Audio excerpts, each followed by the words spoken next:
tudo bem? Nós estamos aqui hoje numa aula comemorativa, porque essa é a primeira aula que está sendo postada aqui no canal, depois do início da vigência do novo Código de Processo Civil. Então, como todo mundo sabe, ele entrou em vigor no último dia 18 de março e nós já estamos na era da vigência do novo Código de Processo Civil. Já estamos aplicando essa legislação nova na prática do processo brasileiro e muitas dúvidas têm surgido com relação a praticamente todas as mudanças que foram realizadas pelo legislador. E a aula de hoje é para tratar sobre uma espécie de recurso que é muito importante também. A existência desse recurso é bastante controversa, há uma parcela da doutrina que critica a existência de um recurso de embargos de declaração, mas o fato é que ele existe e ele funciona justamente para que as decisões judiciais sejam melhor construídas e sejam sempre construídas em respeito àquela regra da fundamentação completa das decisões judiciais. A existência do recurso de embargos de declaração é uma decorrência necessária do princípio da inafastabilidade do poder jurisdicional. Então nós sabemos que o poder judiciário, ao ser provocado, precisa dar uma resposta e precisa dar, obviamente, uma resposta correta àquela demanda que foi proposta, àquele conflito que foi levado à sua apreciação. E essa resposta correta implica dizer que é uma resposta completa. Para isso que existe o recurso de embargos de declaração. Porque se a sentença for obscura, contraditória, omissa, se a decisão contiver um erro material, o recurso que a parte pode manejar para corrigir esse equívoco na decisão é o recurso de embargos de declaração. E ele começa a ser previsto no novo Código de Processo Civil a partir do artigo 1022. Vamos conferir o que ele diz. Diz assim: cabem embargos de declaração contra qualquer decisão judicial para, inciso 1º, esclarecer obscuridade ou eliminar contradição.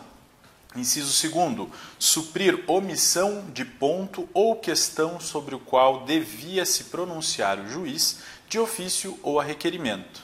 E inciso 3º, corrigir erro material.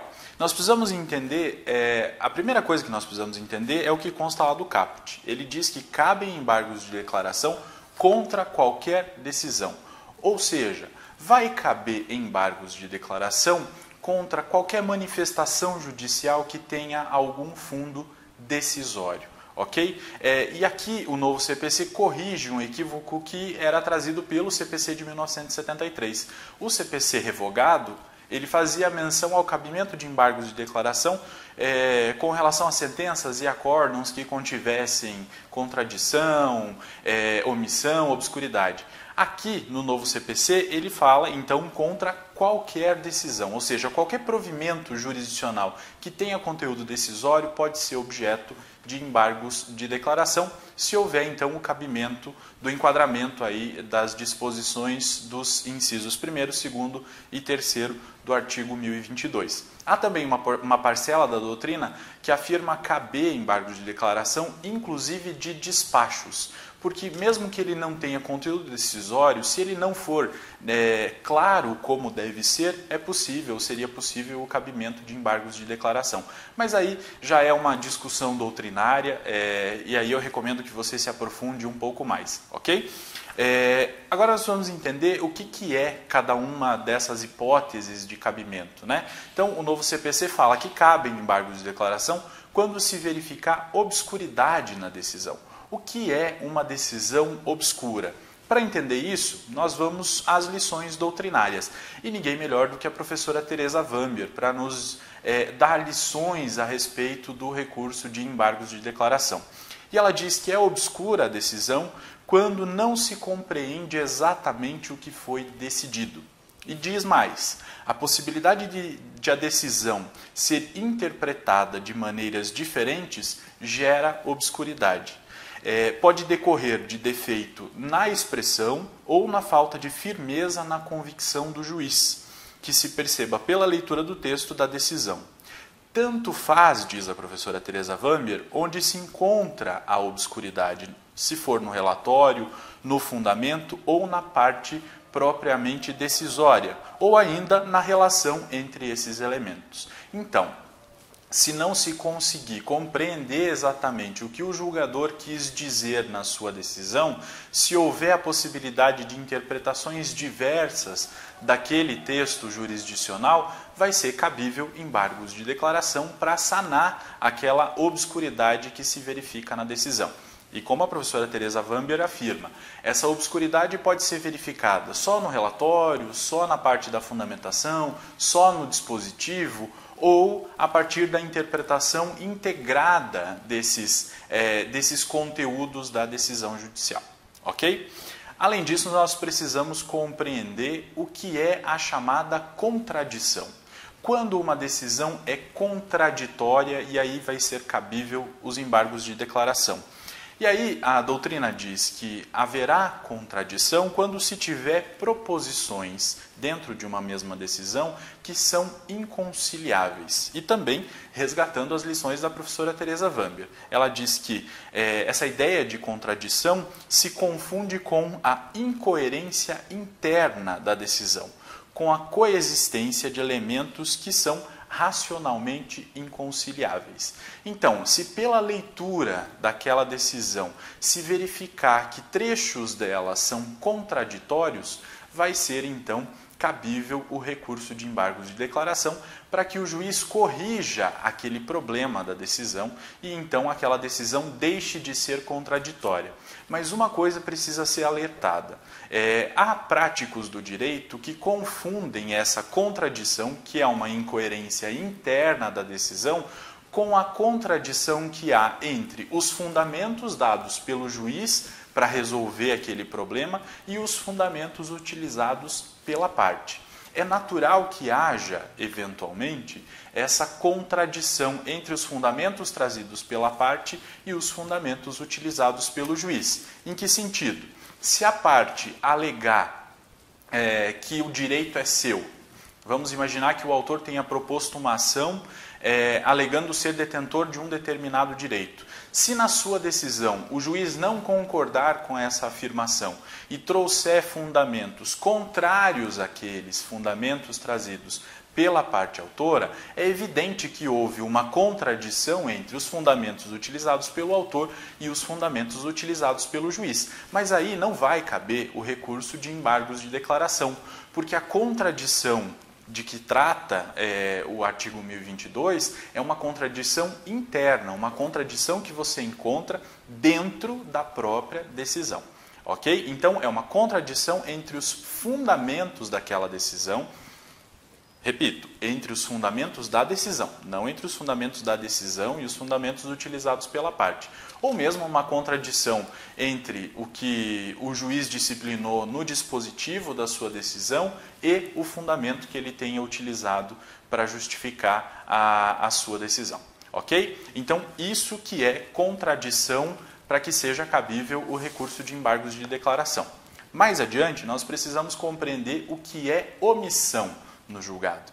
Então, nós sabemos que a parte ou as partes, quando formulam os seus pedidos, elas querem que esses pedidos sejam todos apreciados pelo judiciário. Então, haverá omissão sempre que um dos pedidos não for apreciado pelo judiciário, certo? Além disso, haverá omissão sempre que um fundamento determinante, um fundamento relevante trazido pela parte não tenha sido apreciado pelo juiz. Então, essa omissão diz respeito basicamente à análise dos pedidos formulados e à análise dos fundamentos trazidos pelas partes. Mas mais do que isso, o parágrafo único do artigo 1022 complementa esse conceito de omissão para dizer o seguinte: considera-se omissa a decisão que, inciso 1º, deixe de se manifestar sobre tese firmada em julgamento de casos repetitivos ou em incidente de assunção de competência aplicável ao caso sob julgamento.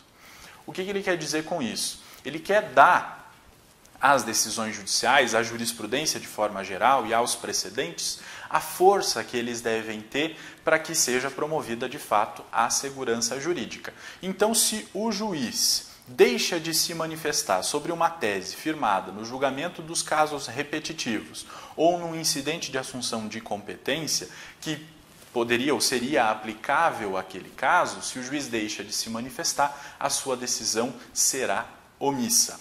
E o inciso 2º diz que é omissa a decisão que incorra em qualquer das condutas descritas no artigo 489, parágrafo 1º. Nós já conhecemos o artigo 489, parágrafo 1º, já sabemos sobre a fundamentação analítica, a exigência de fundamentação analítica, e sabemos, inclusive, que o artigo 489, no seu parágrafo 1º, utilizou-se de uma técnica bastante peculiar, porque ele disse, em exemplos, o que não se considera uma decisão fundamentada. Então, se o juiz, o julgador, de modo geral, o juiz, o desembargador ou o ministro, incorrer numa conduta descrita no artigo 489, parágrafo 1º, a sua decisão será considerada omissa e então será o caso de oposição de embargos de declaração. Ok?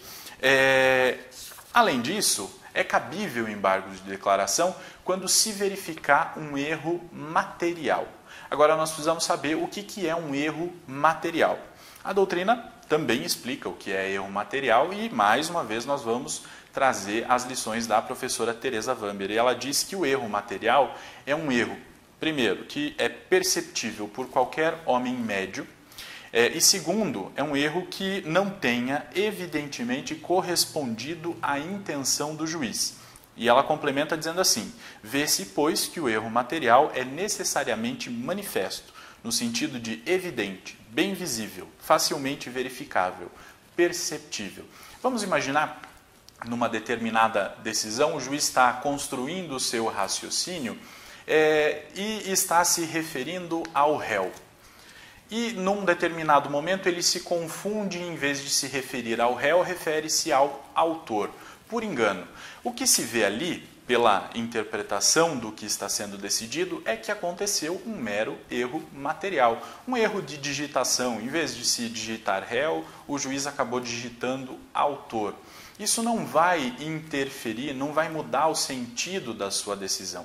É um mero erro material que pode ser, então, ou corrigido de ofício ou podem ser opostos embargos de declaração para a correção daquele erro. A mesma coisa acontece quando há um erro de cálculo na sentença, né? O juiz apresenta cálculos e ali há um erro de cálculo. Isso pode ser corrigido posteriormente porque não vai mudar o sentido da decisão, ok? A decisão permanecerá a mesma. O que vai ser corrigido é um pequeno erro.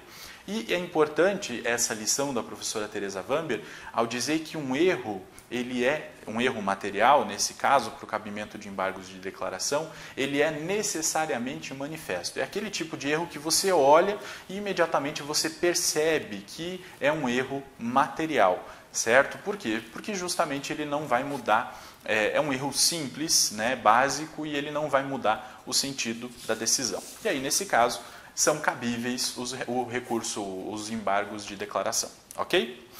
Então, em resumo, as funções do recurso de embargos de declaração é esclarecer a decisão obscura, né? Se houver obscuridade na decisão, os embargos irão devolver ao juiz a possibilidade de esclarecer aquela decisão, sanar uma eventual contradição que haja na decisão. Então, quando eu digo que é uma contradição na decisão, eu estou dizendo que é uma contradição interna da decisão, não é, por exemplo, uma contradição da decisão com o entendimento de um tribunal superior. Isso não, aí já é um problema de conteúdo da decisão que não vai ser resolvido por meio do recurso de embargos de declaração. Se for uma sentença, eu vou ter que interpor, então, o recurso de apelação para tentar corrigir aquela interpretação dada pelo juiz. Mas não se trata de uma contradição interna, nesse caso. Além disso, outra função é a de completar uma decisão que eventualmente tenha sido omissa. Ou seja, ela deixou de apreciar um determinado fundamento ou ela deixou de apreciar um determinado pedido. Nesse caso, a decisão é omissa e precisa ser completada. E, Por fim, a função dos embargos de declaração é também de corrigir eventuais erros materiais que possam ser verificados nas decisões. Ok? Então, a doutrina diz que o objetivo do recurso de embargo de declaração é revelar o verdadeiro sentido da decisão e não necessariamente corrigir a decisão. A correção das decisões são feitas por outros recursos. Há recursos específicos em que nós vamos lutar pela correção da decisão.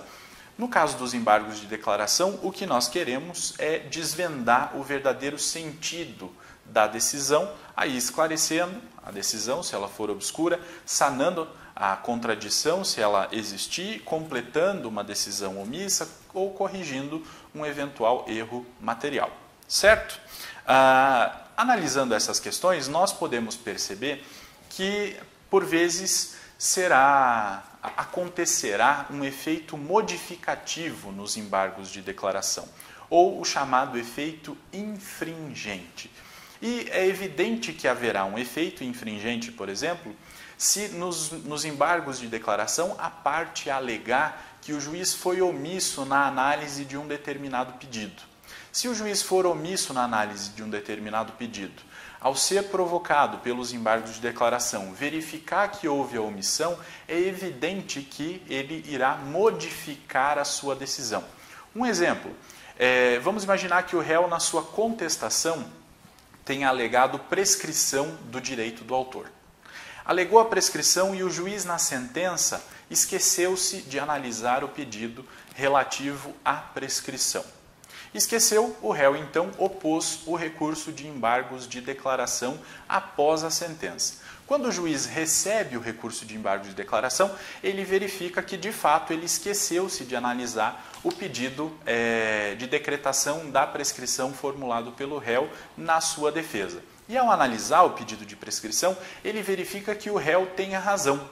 E aí ele vai ter que decretar a prescrição naquele caso. Se antes ele tinha dado ganho de causa para o autor, agora ele vai ter que modificar a sua decisão para dizer que houve a prescrição do direito. E aí o que nós tivemos foi um recurso de embargos de declaração com efeito modificativo, certo? A regra é que o recurso de embargos de declaração não tenha essa consequência de modificação da decisão judicial, mas é possível que aconteça, ok? E aí é de suma importância a gente resgatar as lições do professor José Carlos Barbosa Moreira, quando ele faz uma comparação entre as hipóteses de cabimento do recurso de embargos de declaração, para justamente tentar identificar em quais delas haverá esse efeito infringente ou esse efeito modificativo. E ele diz assim: na hipótese da obscuridade, realmente o que faz o novo pronunciamento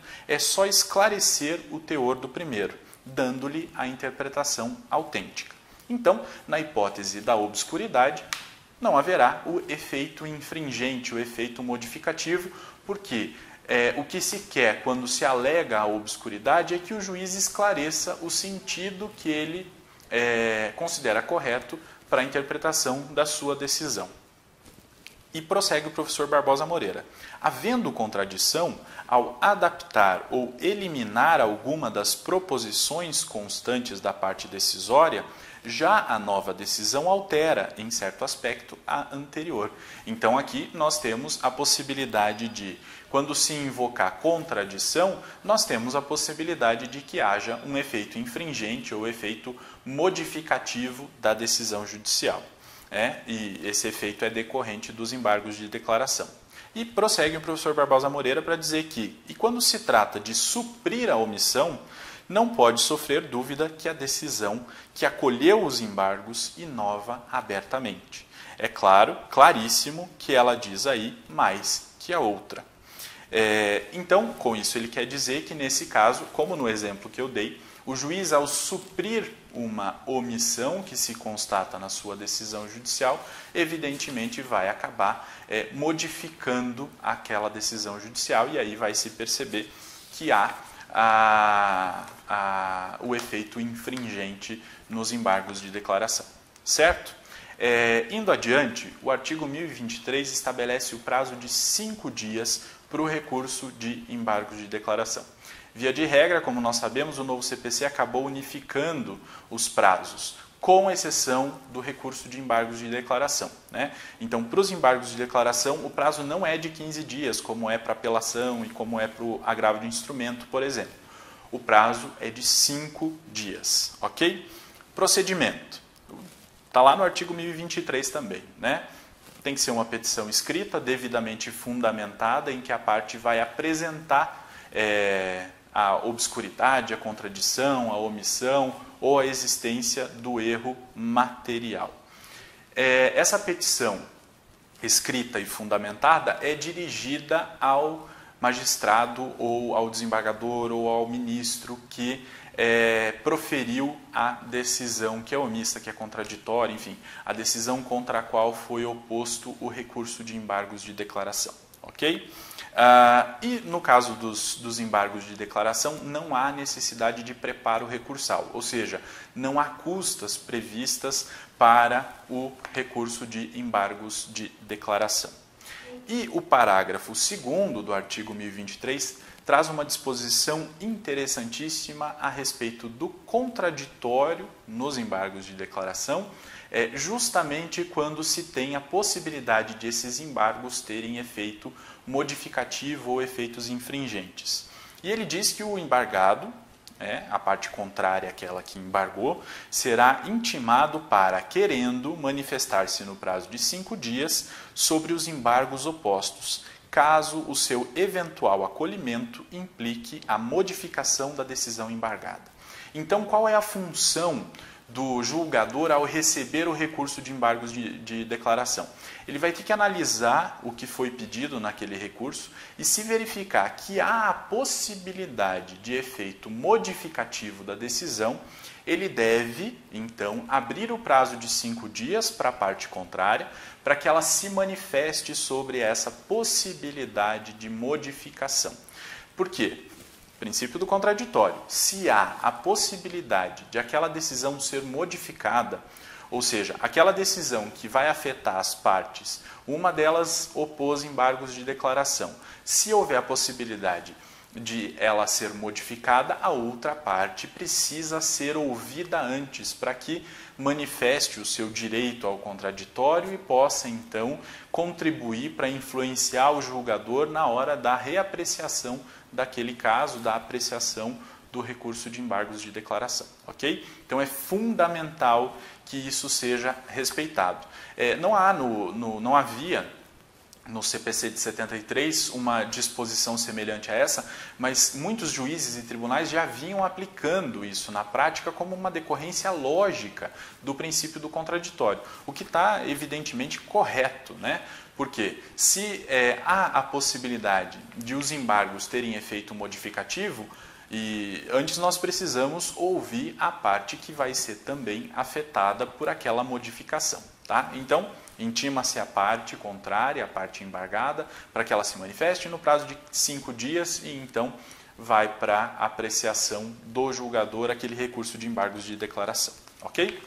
O artigo 1024 vai tratar sobre o prazo de 5 dias que o julgador tem para analisar aquele recurso de embargos de declaração. Como nós sabemos, trata-se de um prazo impróprio, né? Diferentemente do prazo que é dado às partes, que é um prazo próprio, que se ele não for cumprido, a parte perde o direito de praticar aquele ato processual, acontece a preclusão temporal. Para o juiz, para o julgador nesse caso, como se trata de um prazo impróprio, não vai acontecer a preclusão temporal. O juiz não vai perder o direito de analisar aquele recurso, ok? E os parágrafos do artigo 1024 vão disciplinar sobre o procedimento dos embargos de declaração quando eles são opostos contra a decisão ou decisões proferidas nos tribunais. Vamos conferir? O parágrafo 1º diz assim: no tribunal, ou melhor, nos tribunais, o relator apresentará os embargos em mesa na sessão subsequente, proferindo voto e, não havendo julgamento nessa sessão, será o recurso incluído em pauta automaticamente, né? Então, uma vez que o recurso é oposto, de acordo com o parágrafo 1º, o relator deve apresentar para a próxima sessão, que está agendada naquele órgão de que ele faz parte dentro do tribunal, a apreciação dos embargos de declaração. É óbvio que isso vai depender, evidentemente, de haver possibilidade de inclusão desse recurso na pauta, porque nós sabemos que os tribunais têm pautas longuíssimas para análise dos recursos e acaba sendo inviável que esse recurso seja apresentado na sessão subsequente àquela da oposição do recurso, ok? O parágrafo 2º diz: quando os embargos de declaração forem opostos contra a decisão de relator ou outra decisão unipessoal proferida em tribunal, o órgão prolator da decisão embargada decidi-los-á monocraticamente. Então, se os embargos de declaração forem opostos contra uma decisão proferida por um órgão colegiado, vamos aplicar o parágrafo 1º. Os embargos de declaração vão ser analisados pelo órgão colegiado, certo? No parágrafo 2º, se faz referência às decisões proferidas monocraticamente, seja pelo relator ou por qualquer outro julgador em segunda instância. Se a decisão proferida for unipessoal, for monocrática, for de uma pessoa e não do colegiado, quem vai analisar os embargos de declaração vai ser esta pessoa, este relator, este julgador que proferiu a decisão. Então, os embargos de declaração são direcionados ao órgão julgador, seja ele colegiado, seja ele o relator, ok?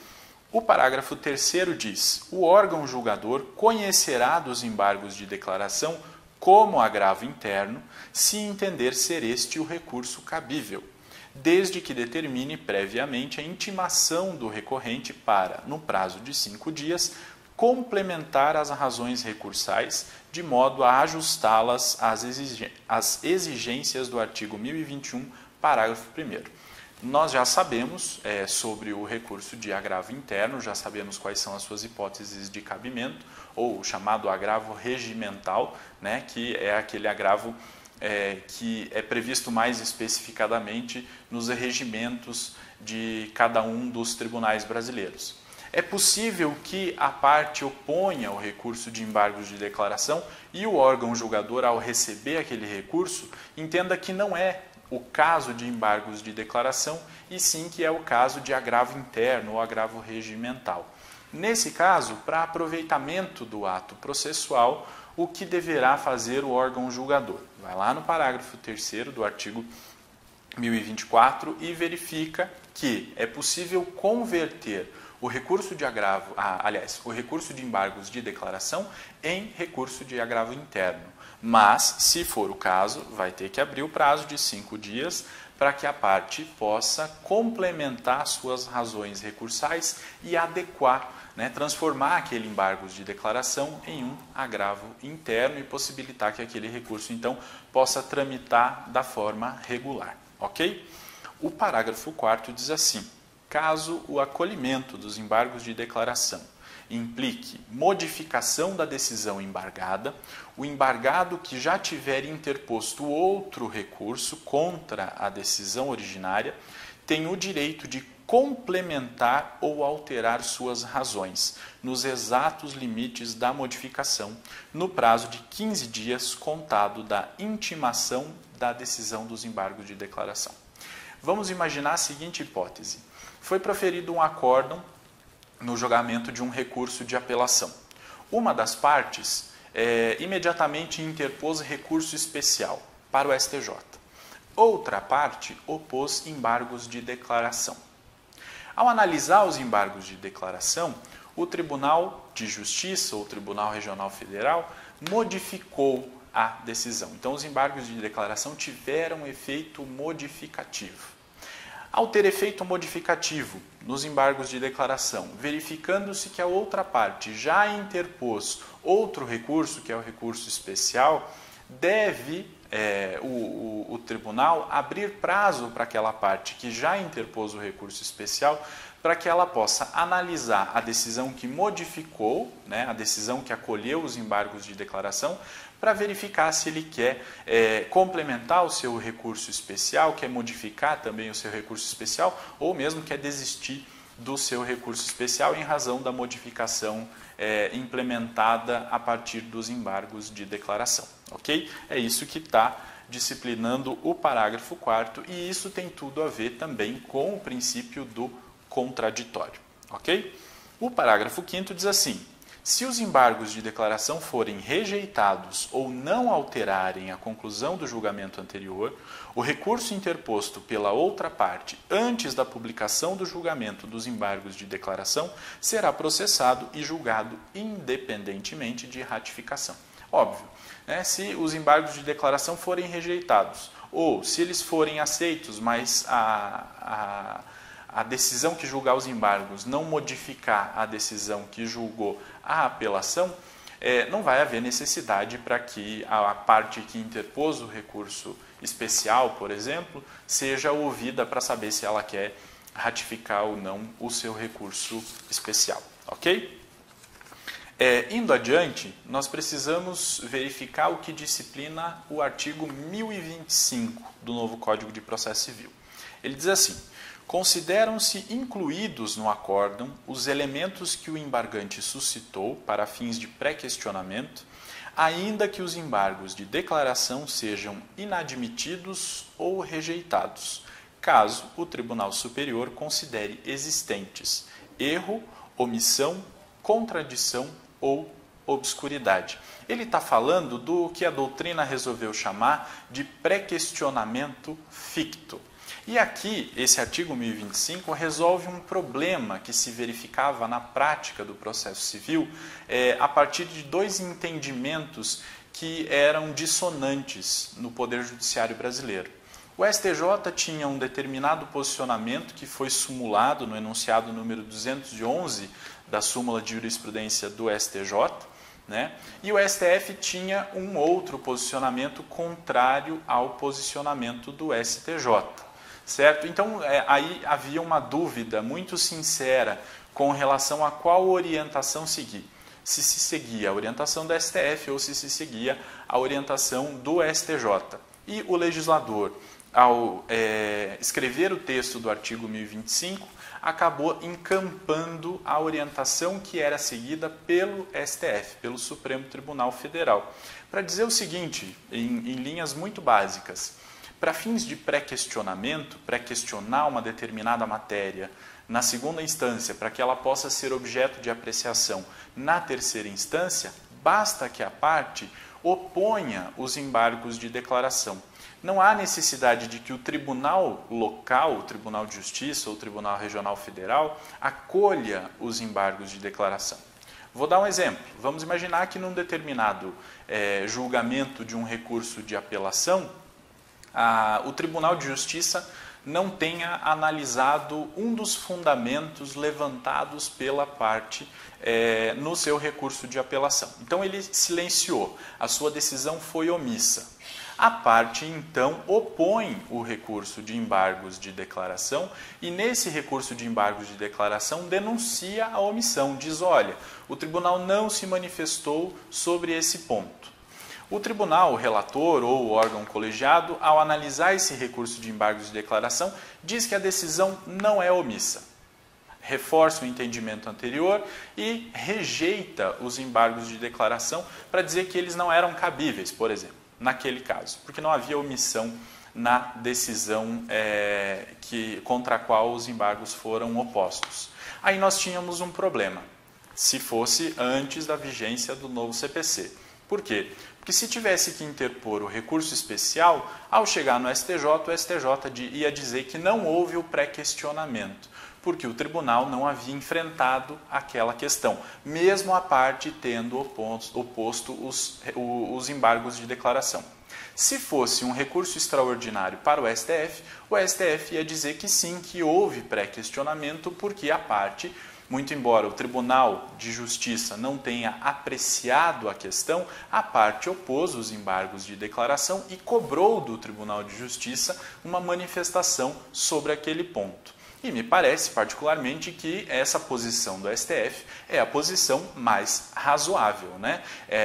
Já a posição do STJ se manifestava muito como uma espécie de jurisprudência defensiva, justamente para bloquear a subida de recursos sem necessariamente ter um fundamento legal para justificar a decisão do STJ, certo? Então, o artigo 1025, ao instituir o tal do pré-questionamento ficto, acaba com essa celeuma, resolve esse problema para dizer o seguinte: basta que a parte oponha os embargos de declaração, mesmo que eles não sejam admitidos, ou se eles forem admitidos, mesmo que eles sejam desprovidos, mesmo assim aquilo será considerado pré-questionado e então pode ser objeto de análise no recurso especial ou no recurso extraordinário, se o tribunal, e aí o STF ou o STJ, considerarem existentes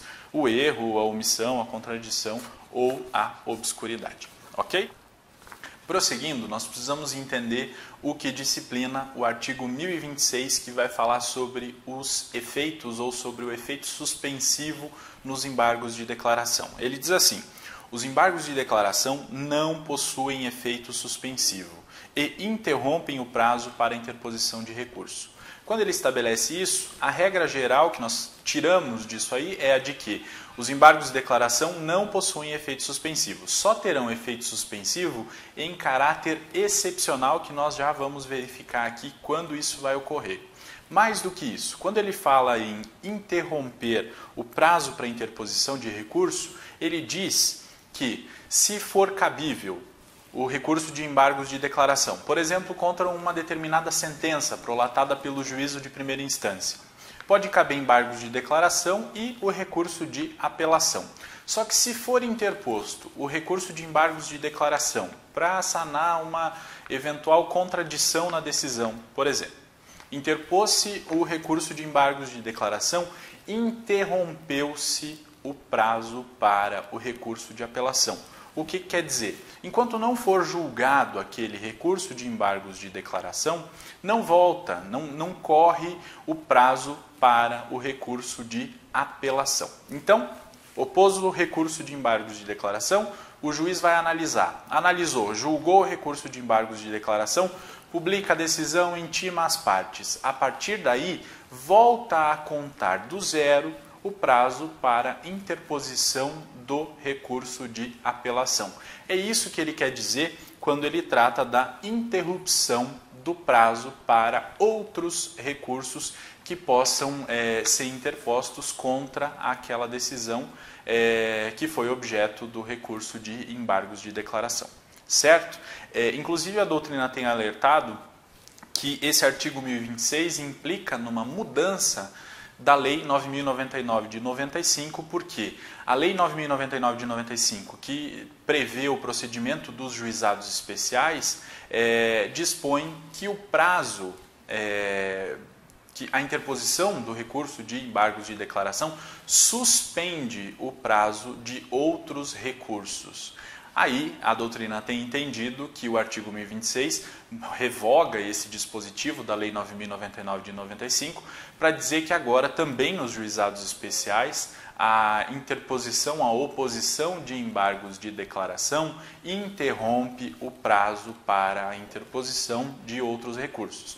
Lembrando que quando se fala em interrupção do prazo no processo, aquele prazo que já havia corrido volta ao zero, volta à estaca zero. E quando ele torna a correr, ele volta a correr do ponto inicial, ou seja, passa a contar de novo do zero até o seu final, ok? Diferentemente da suspensão de prazo. Se o que aconteceria fosse uma suspensão de prazo, eu iria passar, ou melhor, Eu iria, quando o prazo reiniciasse, verificar o tempo que já havia passado e ia contar o prazo restante a partir daquilo. Quando se fala em interrupção, e o caso aqui é de interrupção, o prazo volta a contar do zero. Isso é muito importante, ok? E o parágrafo 1º complementa o caput para dizer assim: a eficácia da decisão monocrática ou colegiada poderá ser suspensa pelo respectivo juiz ou relator se demonstrada a probabilidade de provimento do recurso ou, sendo relevante a fundamentação, se houver risco de dano grave ou de difícil reparação. Ele complementa o caput, então, trazendo a exceção, né? A regra do caput é que não há efeito suspensivo. Haverá efeito suspensivo nos casos do parágrafo 1º. Pode ser suspensa a eficácia da decisão se for demonstrada probabilidade de provimento do recurso ou se a fundamentação for relevante e houver risco de dano grave ou de difícil reparação. Nesses casos, então, o recurso de embargos de declaração terá efeito suspensivo. Excepcionalmente, regra geral, não vai haver efeito suspensivo para os embargos de declaração. Ok? Prosseguindo e para finalizar, vamos para a análise dos parágrafos 2º, 3º e 4º do artigo 1026, que vão tratar das hipóteses de embargos de declaração meramente protelatórios, ou seja, aqueles embargos de declaração que são manejados pelas partes somente para atrasar o andamento do processo, ok? Nós sabemos que esse é um comportamento que ofende a boa-fé, é um comportamento que não é colaborativo para o processo. Então, é óbvio que o Código de Processo Civil vai prever sanções a quem se comporta dessa forma, ok? E diz assim o parágrafo 2º: quando manifestamente protelatórios os embargos de declaração, o juiz ou o tribunal, em decisão fundamentada, condenará o embargante a pagar ao embargado multa não excedente a 2% sobre o valor atualizado da causa. Então, há previsão de multa quando se tiver diante de um recurso de embargos de declaração que seja considerado em decisão fundamentada, isso é muito importante, né? Fundamentada daí de acordo com as regras de fundamentação analítica, tudo bonitinho. Se o tribunal ou o juiz considerarem que esse recurso é meramente protelatório, vai aplicar essa multa de até 2% sobre o valor atualizado da causa. O embargante terá que pagar uma multa que será revertida em favor do embargado. O parágrafo 3º continua dizendo assim: na reiteração de embargos de declaração manifestamente protelatórios, a multa será elevada a até 10% sobre o valor atualizado da causa.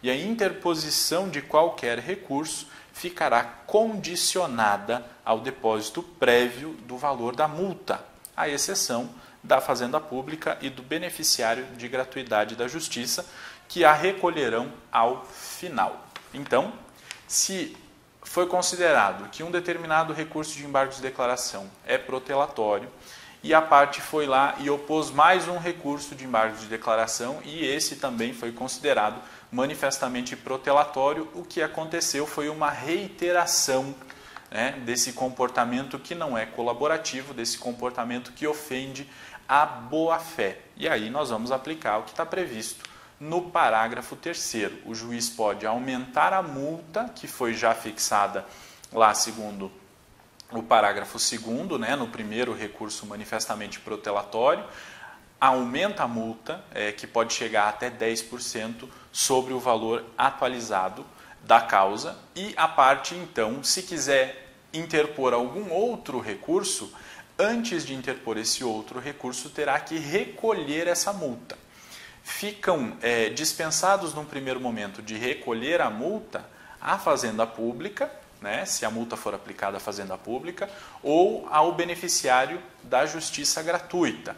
Entretanto, eles não ficam dispensados do pagamento da multa, eles ficam dispensados do recolhimento anterior a algum outro recurso, mas eles deverão pagar essa multa ao final do processo, ok? E o parágrafo 4º, para finalizar, diz assim: não serão admitidos novos embargos de declaração se os 2 anteriores houverem sido considerados protelatórios. Porque aí o que se tem de fato é um comportamento teimoso da parte, né? Em 2 ocasiões teve a declaração de que o recurso é manifestamente protelatório. Então teve a imposição de uma multa, a multa foi aumentada e mesmo assim a parte opõe mais uma vez embargos de declaração. Esse terceiro recurso de embargos de declaração, se os 2 primeiros forem considerados manifestamente protelatórios, não será recebido. Ok? Era isso que nós tínhamos para tratar a respeito do recurso de embargos de declaração. Qualquer dúvida, deixa aí a sua pergunta e curte o canal e compartilhe os meus vídeos. Até mais!